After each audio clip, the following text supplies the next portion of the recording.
गांव का सबसे आलसी लड़का सुबह 4 बजे उठकर अपने खेतों में काम कर रहा था। कुछ महीनों पहले जब गांव में आग लगी थी तो ये लड़का दोपहर में सोया हुआ था।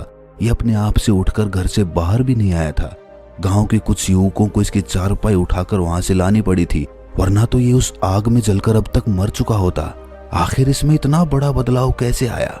दिन ब दिन गुजरते रहे, लेकिन ये लड़का और ज्यादा मेहनती होता चला गया। इसकी चाल ढाल में, इसकी बातचीत में, इसके चेहरे पर एक अलग ही चुस्ती दिखाई देती थी। उसके हाव भाव ऐसे हो गए थे जैसे वो कभी थकता ही नहीं है। जहां कुछ महीनों पहले तक उसके खेत बंजर दिखाई देते थे, आज उसके खेतों में सबसे अच्छी फसल लहरा रही थी। एक दिन गांव के अधिकतर लोग इकट्ठे होकर उससे इस रहस्य के बारे में पूछने लगे।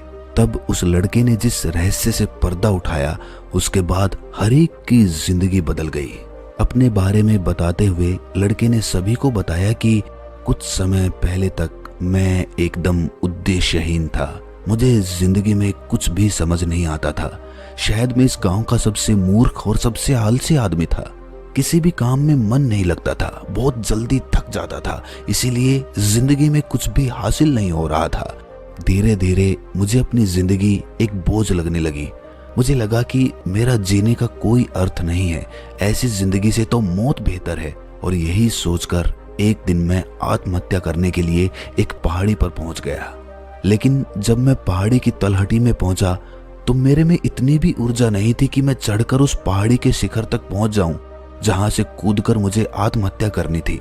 और तब मुझे कुछ महसूस हुआ कि जिंदगी जीने के लिए ऊर्जा चाहिए, लेकिन मरने के लिए भी ऊर्जा चाहिए। और अगर मैं ऊर्जा पाकर मरने की सोच सकता हूं, तो मैं जीने के बारे में क्यों नहीं सोच सकता? तभी वहां से 3 बुजुर्ग सन्यासी गुजरे, जो कि उस पहाड़ी के शिखर की तरफ जा रहे थे। मैंने उनकी चाल ढाल देखी। वो एकदम चुस्ती से भरे हुए थे। बिना थकावट के वो शिखर पे चढ़ते जा रहे थे और मैं उन्हें देखकर पश्चाताप से भर गया कि इतने बुजुर्ग हैं, इतनी उम्र हो चुकी है और मैं जवान हूं, फिर भी मैं उनका मुकाबला नहीं कर पा रहा हूं। लानत है मेरी जिंदगी पर। और ये सोचकर मैं वहीं पर बैठकर फूट फूट कर रोने लगा। मैं चीख चीख कर रो रहा था और अपने हाथ उस चट्टान पर बार बार मार रहा था।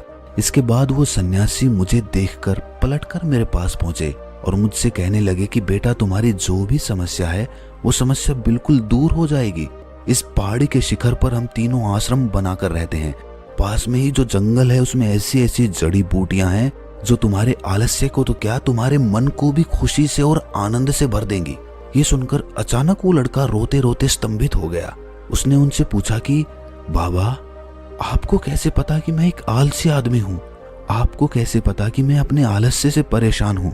मैंने तो आपको कुछ बताया भी नहीं और आपने बिना कुछ पूछे ही जान लिया कि मैं किस चीज से परेशान हूँ।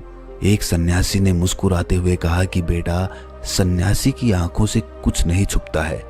जो असली संत होता है वो देखते ही पहचान लेता है कि इसे क्या समस्या है। मैं तुम्हारी समस्या अच्छी तरह से समझ गया हूँ। तुम हमारे साथ साथ उस पहाड़ी के शिखर तक चलो और वो जड़ी बूटी लेकर अपने घर चले जाना। इसके बाद तुम्हारे जीवन में कोई परेशानी, कोई आलस्य या फिर कोई दुख नहीं रहेगा। पहाड़ी के शिखर तक पहुंचना आसान नहीं था। बार बार वो थक जाता था, बीच में बैठ जाता था, लेकिन जब अपने आगे बुजुर्गों को एकदम चुस्ती के साथ चलता हुआ देखता था तो फिर से मुझे प्रेरणा मिलती थी। और मुझे प्रेरणा इस बात से भी मिलती थी कि आज मेरी जिंदगी के सारे दुख दूर हो जाएंगे, आज मुझे अपना जीवन वापस मिल जाएगा। यही विचार मुझे थकने नहीं दे रहा था और मैं उनके पीछे पीछे उस पहाड़ी की चोटी पर चलता जा रहा था। शाम होते होते हम चारों पहाड़ी की चोटी पर पहुंच चुके थे। वहां पहुंचते ही मैं बहुत ज्यादा उत्साहित था। मैंने झटपट उनसे कहा कि महाराज, अब मुझे वो जड़ी बूटी जल्दी से दे दीजिए। मैं ज्यादा इंतजार नहीं कर सकता। मुझे वापस अपने गांव जाना है जहां मेरी माँ अकेली है। ये सुनकर उन तीनों में से एक सन्यासी ठंडे पानी का लोटा लाते हुए बोला कि बेटा, अभी तो तुम आए हो, थोड़ा आराम कर लो, थोड़ा समय यहीं गुजार लो। उसके बाद जड़ी बूटी कहीं भागी थोड़ी जा रही है। हमें मालूम है कि वो जंगल में कहां पर मिलती है। तुम इंतजार करो, अभी शाम ज्यादा हो रही है। अभी अगर वापस जाओगे तो खतरा हो सकता है। रास्ते में जंगली जानवरों का हमला भी हो सकता है। इसीलिए आज रात यहीं पर तुम विश्राम करो, आराम से सो जाओ। कल सुबह होते ही हम वो जड़ी बूटी जंगल से लाकर तुम्हें दे देंगे। उसके बाद वो जड़ी बूटी ग्रहण करने के बाद जाते समय तुम्हें कोई थकावट भी महसूस नहीं होगी। तुम हवा की रफ्तार से इस पहाड़ी से नीचे उतर जाओगे। युवक ने गांव के लोगों को बताते हुए कहा कि मैंने भी सोचा कि एक रात की बात है, इतने दिन यूं ही गुजार लिए, एक रात इस पहाड़ी की चोटी पर गुजार लेता हूँ। वैसे भी रात हो चुकी थी और सुबह होते ही मैंने वो जड़ी बूटी लेकर वापस आने का निश्चय कर लिया था। मैं उन तीनों सन्यासियों के साथ उस पहाड़ी की चोटी पर खुले आसमान के नीचे लेटा हुआ था। आसमान में तारे टिमटिमा रहे थे, पूरा चांद दिखाई दे रहा था जिसकी चांदनी में वो पूरा जंगल नहा रहा था। लेटे लेटे ही एक सन्यासी ने मुझसे पूछा कि बेटा, तुम अपने जीवन में क्या करना चाहते हो? अगर जड़ी बूटी से तुम्हारा आलस्य दूर हो जाता है, तुम्हें ताकत मिल जाती है, दोबारा से जीवन का एक नया संचार तुम्हारे अंदर पैदा होता है, तो तुम अपने जीवन में क्या करोगे? ये सवाल सुनकर मैं सोच में पड़ गया, क्योंकि मैंने खुद नहीं सोचा था कि मुझे जीवन में करना क्या है। इसीलिए मैंने उनसे कहा कि बाबा, आज तक मैंने निश्चय नहीं किया कि मुझे जीवन में करना क्या है, और आज जब आपने ये सवाल पूछा तो मैं इसका कोई उत्तर दे ही नहीं पा रहा हूँ, कुछ भी नहीं सोच पा रहा हूँ। ये सुनकर वो सन्यासी हंसते हुए कहने लगा कि बेटा, अगर तुम्हें पता ही नहीं है कि तुम्हें जीवन में ताकत हासिल करके करना क्या है, तो उस ताकत हासिल करने का क्या फायदा? इससे अच्छा तो ये जड़ी बूटी किसी ऐसे आदमी को दी जाए जो मानवता की भलाई के लिए, दीन दुखियों का सहारा बनने के लिए अपने जीवन में काम करे, तो शायद इस जड़ी बूटी का कुछ फल हमें प्राप्त होगा। ताकत हासिल करके भी कुछ नहीं करोगे तो फिर हम तुम्हें ये जड़ी बूटी क्यों दें? तीनों सन्यासी आपस में सलाह मशविरा करने लगे और आखिर में एक सन्यासी ने कहा कि बेटा, ये जड़ी बूटी हम तुम्हें यूं ही नहीं दे सकते। तुम अपने गांव सुबह होते ही वापस लौट जाओ और किसी ऐसे युवा को लेकर आओ जो कुछ जीवन में करना चाहता हो। ये सुनते ही मुझे एक धक्का सा लगा। मुझे एहसास हुआ कि मेरे साथ बहुत बड़ा छल हो गया है। अगर इन्हें जड़ी बूटी देनी ही नहीं थी तो ये मुझे इस पहाड़ी के शिखर तक क्यों लेकर आए? मैं इतना थक गया हूँ, इतनी मेहनत की मैंने चढ़ने में, और मेरे साथ इतना बड़ा धोखा कर दिया। लेकिन वो लड़का उन सन्यासियों से कुछ ना बोला। सुबह होते ही वो उन सन्यासियों से आशीर्वाद लेकर उस पहाड़ी से नीचे उतरने लगा और गांव में पहुंचकर एक लड़के को अपने साथ लेकर उस पहाड़ी के शिखर पर अगले दिन दोबारा से पहुंच गया।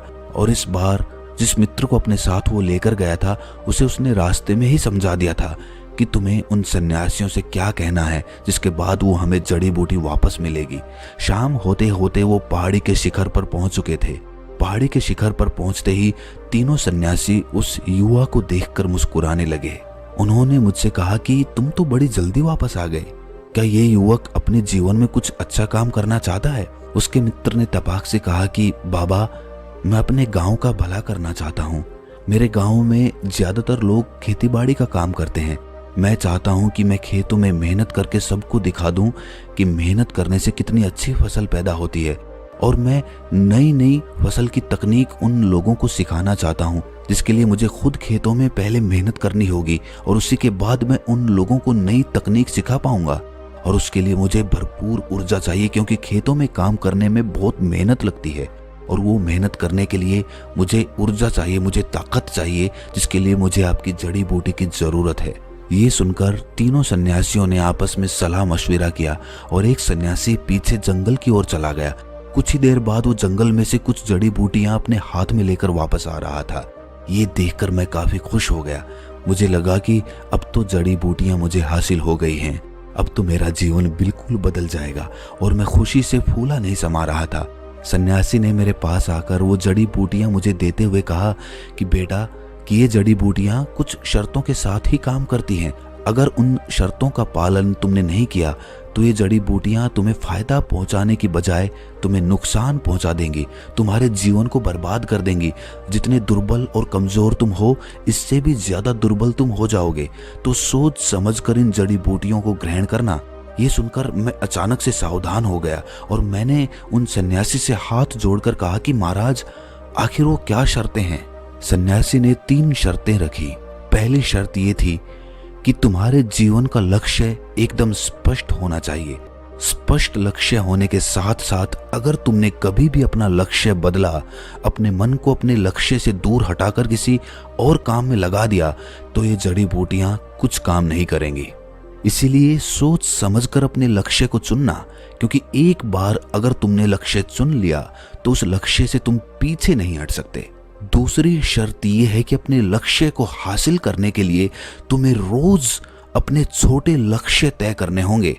अपने बड़े लक्ष्य को हासिल करने के लिए तुम्हें हर दिन अपने छोटे लक्ष्य हासिल करने होंगे और इसके लिए तुम्हें हर रोज सुबह 4 बजे उठना होगा। क्या तुम ये कर पाओगे? मेरे लिए तो ये कर पाना असंभव सा प्रतीत हो रहा था, लेकिन तभी मुझे ख्याल आया कि जड़ी बूटियां मुझे ताकत देंगी और इन जड़ी बूटियों की ताकत से मैं अपने आप 4 बजे उठ जाया करूंगा। ये सवाल मैंने उन्हीं सन्यासी से पूछा कि महाराज, अगर जड़ी बूटियों में ताकत है तो वो मुझे 4 बजे अपने आप उठा देंगी, ऐसा तो संभव हो सकता है ना? उस बाबा ने मुस्कुराते हुए कहा कि हाँ, जड़ी बूटियां तुम्हारे जीवन में बहुत बड़ा बदलाव लेकर आएंगी। तुम्हें इससे जीवन रस प्राप्त होगा, लेकिन उसके लिए तुम्हारा मन पूरा दृढ़ निश्चय के साथ आगे बढ़ना चाहिए। तीसरी शर्त यह है कि जब भी तुम सोने के लिए अपने बिस्तर पर जाओ तो पूरे दिन को सोचो कि क्या आज तुम अपने लक्ष्य के करीब पहुंच पाए, क्या तुमने आज का जो लक्ष्य था वो पूरा किया। और अगर तुम ये सवाल नहीं करते हो तो सुबह उठने के बाद ये जड़ी बूटी कोई काम नहीं करेगी। दोबारा से तुम्हारा वही थका थका और पकाऊ जीवन शुरू हो जाएगा। ये 3 शर्त अगर तुम मान लेते हो तो ही ये जड़ी बूटी मैं तुम्हें दे सकता हूँ, वरना तो ये जड़ी बूटी तुम्हारे लिए जहर हो जाएगी। मैंने और मेरे मित्र ने हाथ जोड़कर उस सन्यासी से कहा कि महाराज, हम किसी भी हालात में इन 3 शर्तों का पालन अवश्य करेंगे। इसके बाद उस सन्यासी ने कुछ मंत्र पढ़कर वो जड़ी बूटी मुझे थमा दी और इसके बाद हम उस पहाड़ी से वापस लौट आए। ये रहस्य सुनकर सभी गांव वाले बड़े उत्तेजित हो गए। उन्होंने कहा कि क्या ये उसी जड़ी बूटी का कमाल है कि तुम इतने ऊर्जावान रह पाते हो? हमें भी वो जड़ी बूटी चाहिए। कृपया करके हमें भी बताओ कि वो सन्यासी किस पहाड़ी के शिखर पर रहते हैं। ये सुनकर वो युवक जोर जोर से हंसने लगा। ये देखकर सभी गांव वाले आश्चर्यचकित हो गए कि आखिर ये हंस क्यों रहा है। इसके बाद युवक ने जो उस गांव वालों को बताया, उसके बाद सभी गांव वाले फूट फूट कर हंसने लगे। वो इस प्रकार हंस रहे थे कि उनकी आंखों से आंसू टपक रहे थे। युवक ने उनको बताया कि 1 महीने तक मैंने तीनों शर्तों का पालन किया, उस जड़ी बूटी को ग्रहण करता रहा और मुझे एहसास हुआ कि वो जड़ी बूटियां मुझे बहुत ताकत दे रही हैं। और 1 महीने बाद मैं उन सन्यासियों को धन्यवाद कहने के लिए दोबारा से उस चोटी के शिखर पर पहुंचा और उन्हें हाथ जोड़कर कहा कि महाराज, आपने मेरा जीवन बदल दिया। मुझे उन जड़ी बूटियों से बहुत ताकत मिली। पहले दिन तो सुबह उठना मेरे लिए कष्टकारी था, लेकिन बावजूद इसके मैं सुबह उठा, मैंने अपना लक्ष्य चुना और उस लक्ष्य पर पूरे दिन काम किया और रात में सोते समय अपने आप से पूछा कि क्या मैंने अपना वो लक्ष्य पूरा कर लिया। कुछ दिनों तक मुझे ये प्रक्रिया करने में बड़ी कठिनाई महसूस हुई, लेकिन धीरे धीरे उन जड़ी बूटियों की ताकत मेरी नसों में फैलने लगी और धीरे धीरे मुझे एहसास हुआ कि अब मुझे सुबह उठने के लिए कोई प्रयास नहीं करना पड़ रहा है। मैं अपने आप सुबह उठ जाता था, मेरी आंख अपने आप ब्रह्म मुहूर्त में खुल जाती थी और इसीलिए मैं आपको धन्यवाद करने के लिए आया हूँ। ये सुनकर वो तीनों सन्यासी जोर जोर से हंसने लगे। उन्होंने कहा कि बेटा, हमने तुम्हें कोई ऐसी जड़ी बूटी नहीं दी थी जिनमें कोई विशेष ताकत हो। वो तो जंगल की साधारण सी पत्तियां थी, उनमें कोई खास या विशेष ताकत नहीं है। वो ताकत तुम्हारे अंदर है, तुम्हारे लक्ष्य में वो ताकत है जो तुम्हें अपनी ओर खींचता है, जो तुम्हें मेहनत करने के लिए मजबूर करता है। इसीलिए जब दृढ़ निश्चय होता है, जब मन मजबूत होता है, तो तुम्हें किसी जड़ी बूटी की, किसी औषधि की या किसी प्रेरणा की कोई आवश्यकता नहीं रहती है। अगर हम तुम्हें शुरुआत में ही ये सारी बातें बताते तो तुम विश्वास ही नहीं करते। इसीलिए तुम्हारे अवचेतन मन को विश्वास दिलाने के लिए हमने तुम्हें वो जड़ी बूटी दी थी। उस जड़ी बूटी का कोई खास उपयोग है ही नहीं, वो सिर्फ तुम्हारे अवचेतन मन में एक लक्ष्य बिठाने के लिए थी। और एक बार जब वो बात तुम्हारे अवचेतन मन में प्रविष्ट हो गई तो तुम्हारे अवचेतन मन ने अपने आप तुम्हें ऊर्जा प्रदान करनी शुरू कर दी। उसके बाद तुम्हारा अवचेतन मन ही तुम्हारे लिए जड़ी बूटी बन गया था। आज तक तुमने अपने अवचेतन मन की शक्तियां जानी ही नहीं, क्योंकि अवचेतन मन को समझाना इतना आसान नहीं होता है। अवचेतन मन को समझाने के लिए उसे बेवकूफ बनाना पड़ता है।